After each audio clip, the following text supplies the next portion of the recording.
Hey everyone. I'm going to attempt to tie all this in together because when you start looking at things in this way, then you'll start to understand a good deal of the reasons why you're stuck in that plateau and then ways that you can avoid it and work around it. Very simple ways, you know.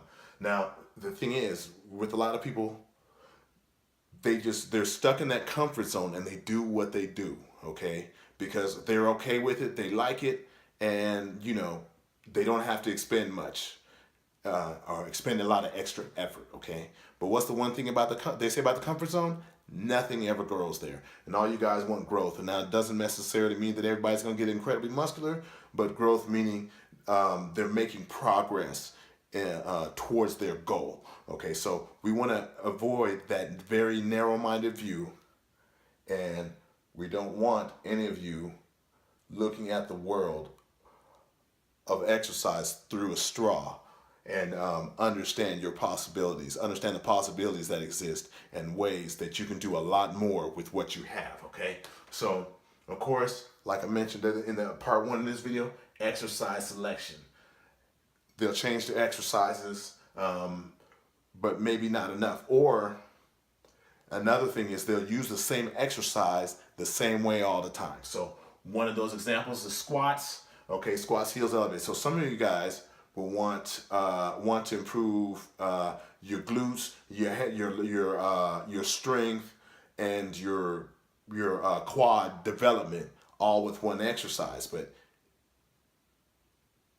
you ever heard the expression "jack of all trades, master of none"? Okay, so you can get a little stimulation to everything, or you can get enough stimulation to one to force you to progress. Okay, and then also, if you get your body to make the muscles fire off and lift weight in a different ways, that also allows you to grow. That allows you to progress. Fitness is progressive. Okay, that helps you overcome your body adapting to everything that you do. So all these variables, okay, might seem like a lot, but when you get them down and you understand them, they give you different ways to overcome your body adapting, okay? So if I take volume, for example, all right, 3 sets of 10, that's common. 3 sets of 10, 3 sets of 8, 12, whatever it is, okay? So how about I tie in these variables with a 1 month program? Okay, so let's say you do all your exercises 3 sets of 10. Okay, 3 sets of 10. All right, so 3 sets of 10, 30 reps per exercise. So what if one week I hit the 3 sets of 10? Okay, second week, 4 sets of 10. What did I just do? I increased the volume, all right? Third week, maybe I'll cut the rest period, so I will force you to make that same do that same workload in a shorter period of time because it's shorter rest. Okay, so that's kind of density, and you can create more of a fat burning situation. You can cut off oxygen to the muscles.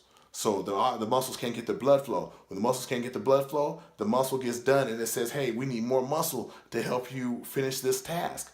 Okay, as those others get fatigued and die off, or not die off, but they're extracted from the equation of lifting that weight. All right, so coming back to volume, all right, I didn't increase volume, but I made it more dense, and I lowered the rest period. So now my body's forced to deal with that adaptation. All right, so that's week 3. Week 4, I say, okay, I got my original 3 sets of 10. All right, so I'm not doing more than that because 10 reps is 75%. I'm going to increase the intensity. So I'm going to do 5 sets of 6. So I'm back at 30 reps, but I'm doing 30 reps at a higher intensity. Okay, higher intensity, you have to use more muscle to lift a heavier weight. You affect more muscle, so you're shaking up more muscle to create growth. You see how I did that? Just real easily. Just boom, intensity 1 week, rest periods another week.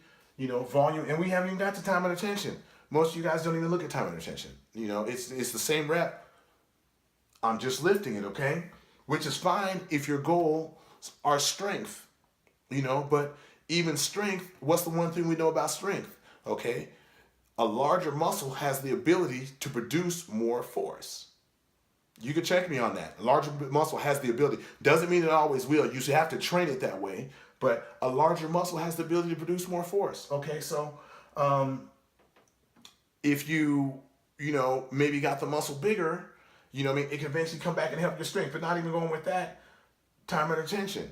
You might have to go a point where you get time under tension, and you lift that way slower. That's going to be more metabolic cost. I've even put videos out on it, but there's where the video, the more time under tension, higher time under tension, slower time under tensions, make you burn more calories to help you create weight loss. Okay, higher time under tension with the same rest makes the workout more dense because you're working more per unit of time. Okay, so you can create more fat burning through lactic acid and things like that. So all of these are tying in, and you can do a lot of things. Also, with time and attention, and I don't even know if I mentioned that in the first part of the video, earlier in the video, with time and attention, I can make it to where you stress the muscle at the best point or at its weakest. So if you don't believe me, try a glute bridge with a 10-second hold when you've got the muscle fully contracted and those hips are up in the air. Okay, try a glute bridge, or try to do a shoulder press holding right in that position right there with your weight. Okay, hold that for 10 seconds and then let me know how much you lift after that. All right, so think about that. That's increasing time under tension, and that's putting it increasing it in the right way where you can force that body to work harder. All right, so that's one, and most of you will leave that on the table, because if you lift slower, the ego takes a hit, so that's another one. Frequency. All right, frequency and volume can go together, because most people, they lift on a 7-day cycle. So chest is always Monday. How many people work chest on Monday all the time? Exactly. Okay, so one of your ideas of exercise science, or one of your areas of exercise science, no matter what you do, your body's going to what? It's going to adapt to it. So if you adapt to a 7-day cycle, what you're going to do? You're going to keep doing the 7-day cycle? Okay, in some cases, maybe you can get a higher amount of work done in that same workout, which is fine. That's a good option. Or you can make that a 5-day cycle. Okay, so if you made it a 5-day cycle, now you've worked that muscle group 3 times in 2 weeks instead of twice in 2 weeks. Wouldn't that be an increase in volume? Wouldn't that force your body to shake itself up? Because by the beginning, maybe a little bit more than you can recover from, and then it ramps itself up to recover from that. Then you have to find another way to do that. Think about it, okay? Even with intensity. And this is kind of where it goes in with people with fat loss goals, and they're thinking that like, oh, I never have to do that intense because all I do is lift like that. Yeah, get out of here with that. And this is why I say that.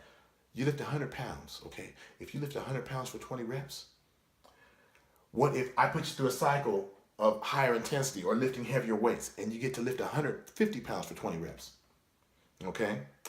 Don't you think that's going to cause more of a disturbance? Because now for that same short rest, that same lighter weight is now heavier. Don't you think you would burn more calories lifted?